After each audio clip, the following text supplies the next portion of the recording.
기독교에 대한 우리가 그 바른 이해 이런 것들이 우리들에게 필요하고 사실 우리가 이런 첨단 시대에 또 어떤 그 학문, 과학이라고 하는 어떤 정점에 이른 이 시대에 그 인간의 한계가 종교에 있는 거예요.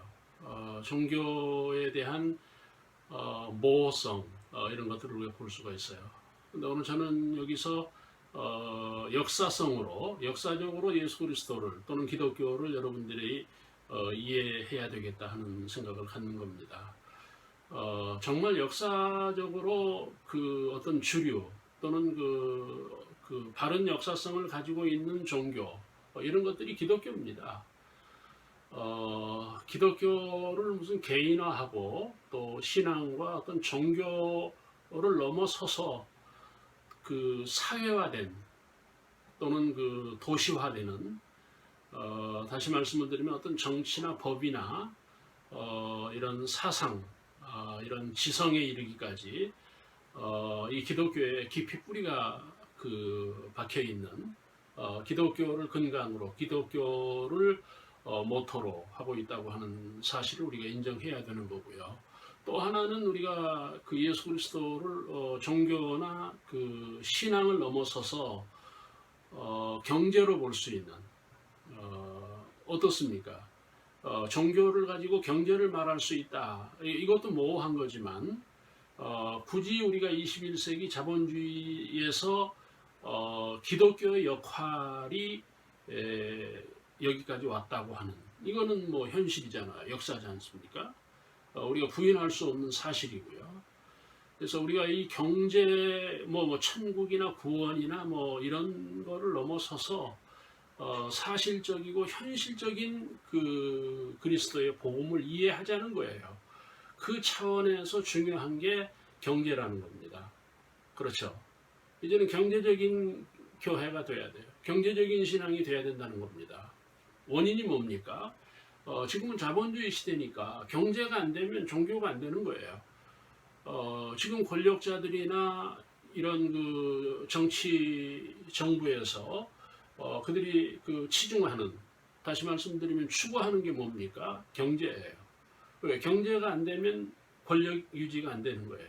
이게 지금 북한의 고민이고 지금 이 세계 역사의 고민이라는 거예요. 그러니까 과거에는 종교는 종교고 경제는 경제였는데 지금은 그렇지 않다는 거예요.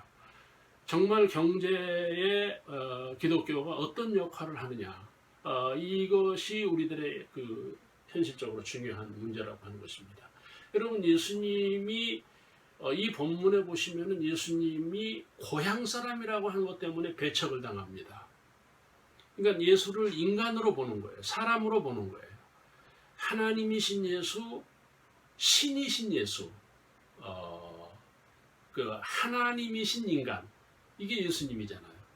그런데 이 나사렛 사람들은 자기네들과 동류라고 하는, 자기와 동등하다는 거예요.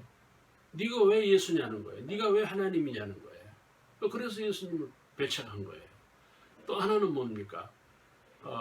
예수님이 목수의 아들이잖아요. 그러니까 직업적으로 신분이 낮은 거죠. 그럼 신분이 낮은데 무슨 하나님이냐, 무슨 신이냐, 무슨 메시아냐, 그렇게 된 거예요. 그래서 예루살렘 사람을 유시해서 나사렛 사람들이 예수님을 배척하는 그런 어리석음을 범했고요.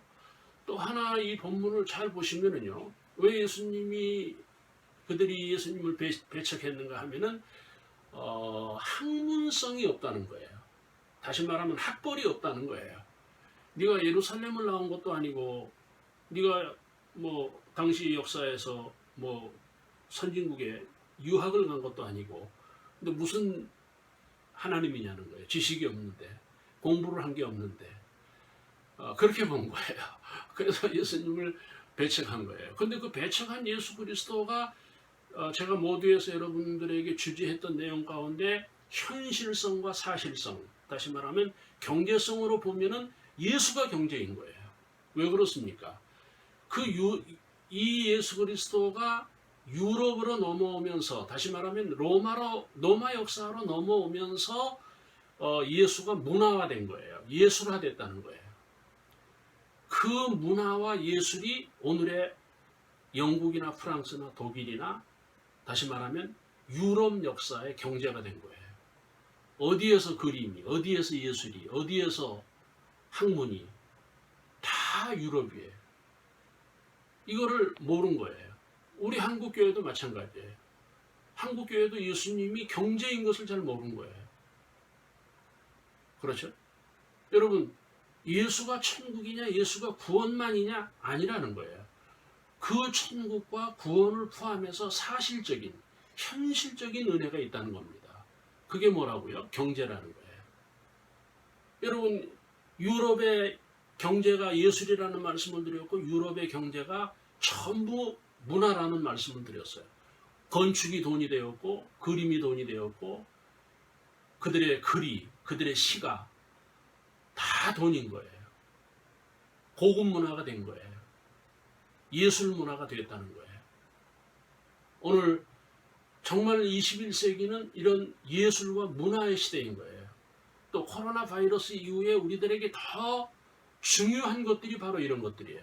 이제는 이 경제가 어떤 산업을 넘어서서 상업을 넘어서서 이런 문화화돼야 되는 어떤 예술화돼야 되는 그런 시점에 와 있는 거예요. 예수, 여러분 마리아, 요셉, 동정녀 탄생, 12제자 이런 것들이 전부 영화화되었고 그림화되었고 음악화된 거예요. 여러분 뮤지컬 같은 것들을 보세요. 예수 소재, 마리아 소재, 여러분 성모 소재 이런 것들을 제외하면 없는 거예요. 그렇기 때문에 우리가 이 부분에서 굉장히 중요한 것을 우리가 알아야 돼요. 여러분 지금 현재 우리가 이 사회를 어떻게 살아가야 됩니까? 이제는 예술이 돈이라는 거예요. 아름다움이 있어야 되고 품격이 있어야 되고 어떤 이상과 수준이 있어야 되는데 그게 예수라는 거예요. 그게 예수 그리스도의 복음이라는 겁니다. 그 부분이 우리들에게 경과되면 안 된다 하는 것입니다. 이 부분을 우리가 분명히 해서 이제 우리가 교회를 어느 예배와 무슨 신앙에 가두어서는 안 된다. 이제는 정말 경제까지도 예수님의 은혜라고 하는 이런 면에서 우리가 다시 한번 교회를 보고 우리가 신앙을 다시 한번 정립해서 우리가 이 코로나 바이러스 이후에 이 기독교 오늘 교회 역사를 다시 우리가 생각할 수 있는 우리가 되어야 됩니다. 여러분 미국이 어떻게 일어난 겁니까? 물론 산업화로 인해서 일어난 거예요. 그러나 그 이면에 영화 같은 거를 보세요. 음악을 보세요. 그 예수 음악, 성경 음악, 기독교 영화 이런 것들이 결국은 이 미국이라고 하는 아메리카의 경제 역사의 어떤 소재가 되었던 근본이 되었던 거예요. 지금 여러분 동남아 국가나 이런 그 저개발 국가들이 어려운 부분이 뭡니까? 예술성이 없는 거예요. 아름답지 않다는 거예요. 다시 말하면 수준이 없는 거예요. 우리가 예수 그리스도에 이르는 이것은 우리들에게 현실적으로도 대단히 중요하다 하는 말씀을 여러분들에게 드리면서 여러분 예수가 결국은 우리들의 경제라고 하는 사실입니다.